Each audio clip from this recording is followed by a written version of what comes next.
Bonjour, bienvenue dans la série sur la physique des particules. Alors l'hamiltonien que nous avons donné est une fonctionnelle du champ, phi, et on doit généraliser aux notions de dérivée et d'intégrale ordinaire aux fonctionnelles. Ce n'est qu'un rappel, nous avons déjà vu ce genre de choses. Donc soit une fonctionnelle i de phi, du champ phi, et qui est obtenue par passage à la limite d'une fonction de n variable phi i. Afin de simplifier la notation, on supposera que la dimension est égale à 1 et la dérivée fonctionnelle est définie par simplement delta i sur delta phi de x est égal à la limite quand a tend vers 0 de 1 sur a fois la dérivée de i, dérivée ordinaire cette fois-ci, par rapport à phi i.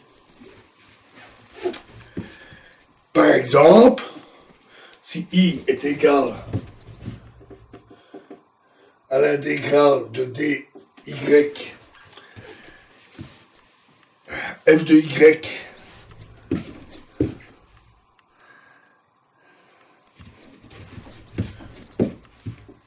f de y fois phi exposant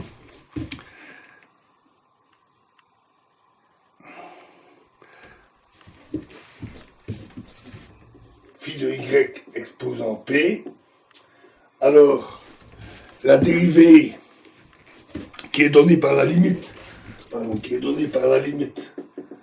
quand a tend vers 0 de a somme de fk phi k exposant p. Et la dérivée par rapport à phi i, ici, est simplement donnée par d i sur d phi i est égal à pfi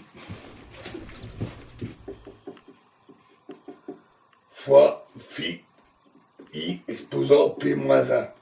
Et donc delta i sur delta phi est égal à p fois f de x fois phi de x exposant p moins 1.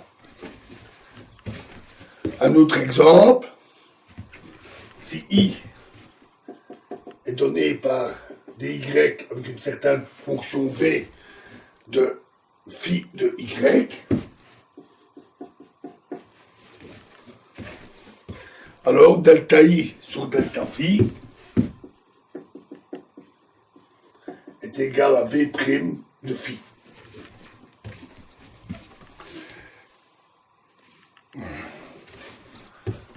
V' phi de x, bien sûr. Hein.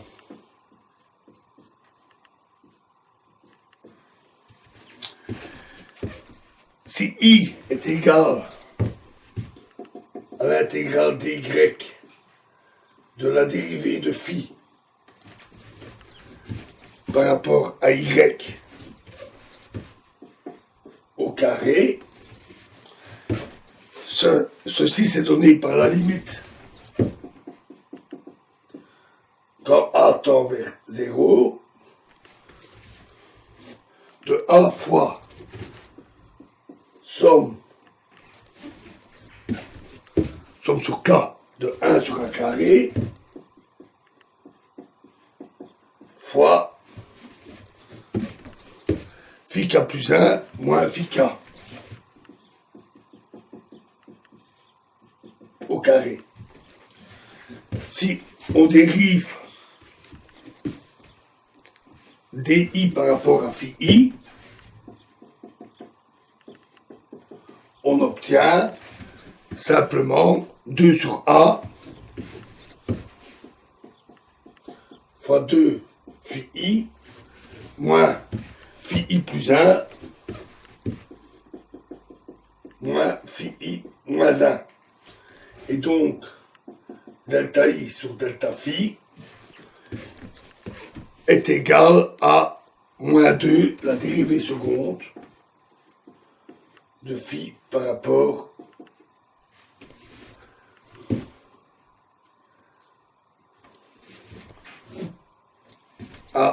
x. Ensuite, delta phi x par rapport à delta phi y est égal à la fonction delta x moins y, puisque delta phi i, d phi i par rapport à d phi k est égal à delta ik. C'est le passage du symbole de Kronecker à la fonction delta de Dirac. Enfin, delta i par rapport à une certaine fonction psi de x est égal à l'intégrale de dy delta i delta phi de x delta phi x delta psi y.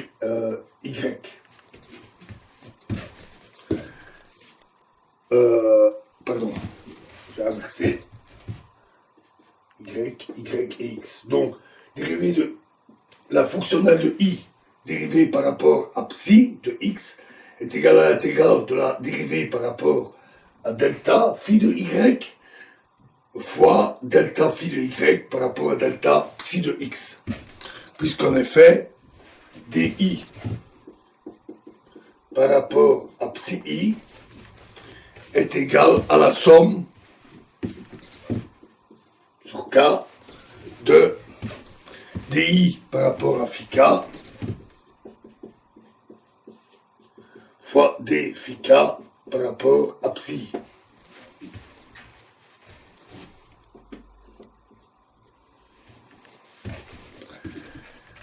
La génération à grande D dimension est triviale. Par exemple, si i est égal à l'intégrale de dy, d exposant grand D y, de gradient phi y carré, c'est la généralisation du cas que nous avons vu avec la dérivée. Alors delta i par rapport à phi est égal à moins 2 nabla carré phi de x. Alors, afin d'évaluer la fonction de partition, il faut intégrer sur toutes les configurations du champ phi, c'est-à-dire effectuer une intégrale fonctionnelle. Et la mesure d'intégration est alors définie par grand D phi x ou phi y est égal à limite quand a tend vers 0, n de a fois le produit de i égale 1 jusqu'à n, pardon, c'est quand grand n tend vers l'infini, de produit de i égale 1 jusqu'à grand n, c'est aussi a tendant vers 0, de d phi i.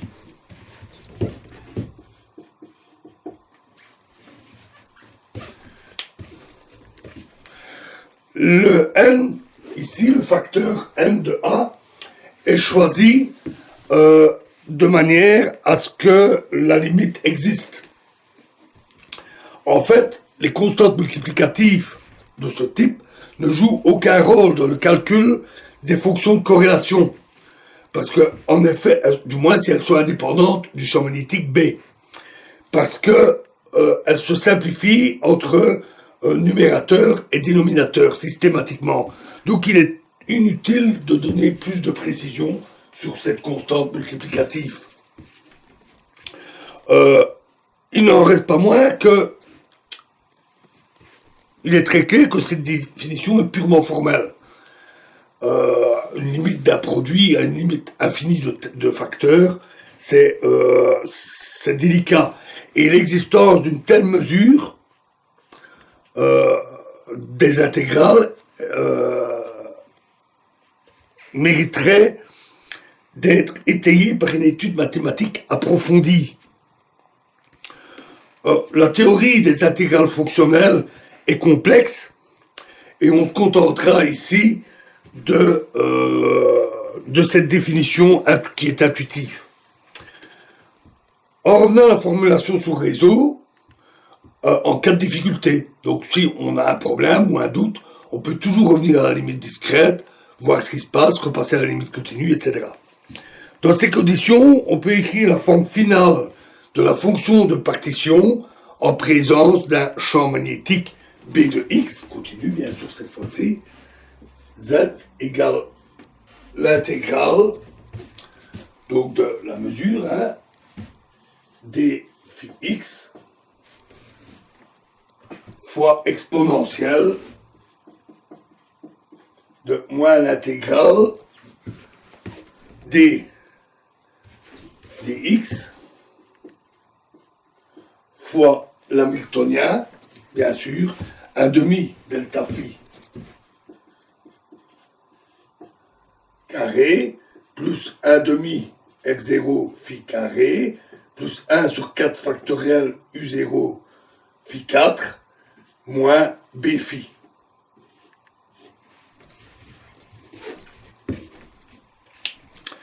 Et le potentiel de Gibbs est une fonctionnelle de l'alimentation. Maintenant que vous voyez comment il faut faire, je vous invite éventuellement à faire les étapes qui donnent le potentiel de Gibbs, et ça donne tout simplement gamma m est égal à l'intégrale d dx de 1 demi delta m carré plus 1 demi x0 m carré plus 1 sur 4 factoriel u0 m4.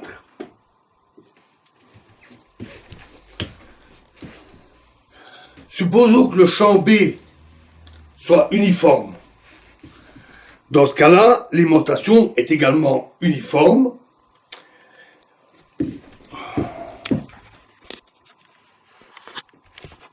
Petit souci.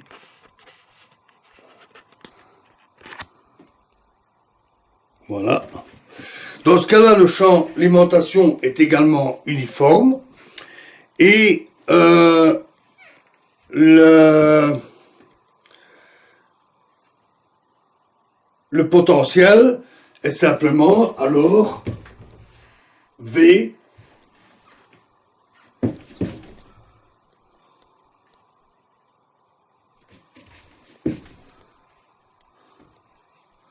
le potentiel, alors le delta s'annule puisque l'alimentation est uniforme et gamma de M est alors donné par le volume fois 1 demi R0 M carré plus 1 sur 4 factoriel U0 M4. M étant l'aimantation par unité de volume. Et le champ magnétique est alors donné par la dérivée de gamma par rapport à l'alimentation totale, c'est-à-dire 1 sur V, fois la dérivée de gamma par rapport à M, ou encore R0 qui dépend de T, bien sûr, M plus 1, 4 factoriel, 3 factoriel de U0 M cube. Et on retrouve ainsi l'équation du champ moyen. On montre facilement que la chaleur spécifique est discontinue à la température de transition T0 avec une discontinuité delta C qui est donnée par 3R0 bar carré fois T0 carré sur U0. Donc on a atteint le but qu'on s'était fixé, d'avoir une fonction de partition qui, évaluée à l'approximation appropriée, redonne la solution du champ moyen. Cette fonction de partition va nous permettre alors d'aller au-delà de cette approximation et d'évaluer l'effet des fluctuations. On verra ça bientôt. On va parler maintenant un petit peu d'une modification pour montrer la généralité de l'approche de Landau. Une modification simple permet de décrire les transitions du premier ordre. Donc supposons que gamma m est donné par 1 sur v gamma m est égal à 1 demi R0 m carré plus 1 sur 4 factoriel U0 m4 plus 1 sur 6 factoriel V0 m6. Où cette fois-ci U0 est négatif et V0 positif. Lorsque T égale T0, la température de transition, la concavité de gamma m est dirigée vers le bas. Ce qui entraîne que gamma m a deux minima négatifs. Et il est facile de se convaincre, quand la fonction va remonter, c'est une équation équivalente à l'équation du troisième degré, que gamma m doit présenter trois minima. Tel que gamma m égale 0 en ces minima. Un de ces minima est à m égale 0, et les deux autres à plus ou moins delta m. Cela veut dire qu'à une certaine température T, donc, supposons qu'on parte d'une température très élevée, beaucoup plus grande que T0, alors, à un moment donné, pour une certaine température TC, supérieure à T0, gamma m doit présenter 3 minima, tels que gamma m égale 0. Un de ces minima étant m égale 0, et les deux autres à plus ou moins delta m. Et cela veut dire qu'à cette température critique TC, on a deux phases. L'une pour delta m, pour m égale 0, l'autre pour m égale delta m ou moins delta m. Et elles sont à l'équilibre. Donc en fait, on va avoir un graphique comme celui-ci, avec l'alimentation, le potentiel, et à une température élevée, on va avoir une courbe, simplement comme ça. À une température égale à T0,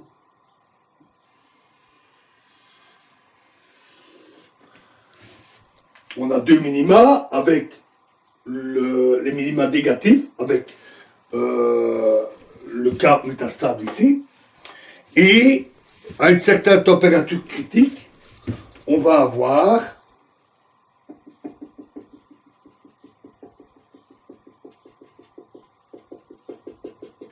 l'existence de trois minima avec la concavité vers le haut est donc stable. La phase m égale 0 est stable pour une température supérieure à la température Tc et métastable pour T0 entre T et Tc. Car la dérivée seconde est positive. Dans ce domaine de température. Elle est positive dans ce domaine de température. Et la phase m différente de 0 est stable pour T inférieur à Tc et métastable pour T supérieur à Tc.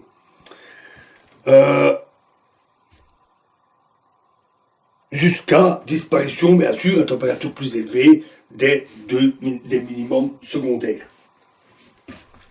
Voilà, nous continuerons cette analyse de la transition du premier ordre dans la prochaine vidéo. Je vous remercie.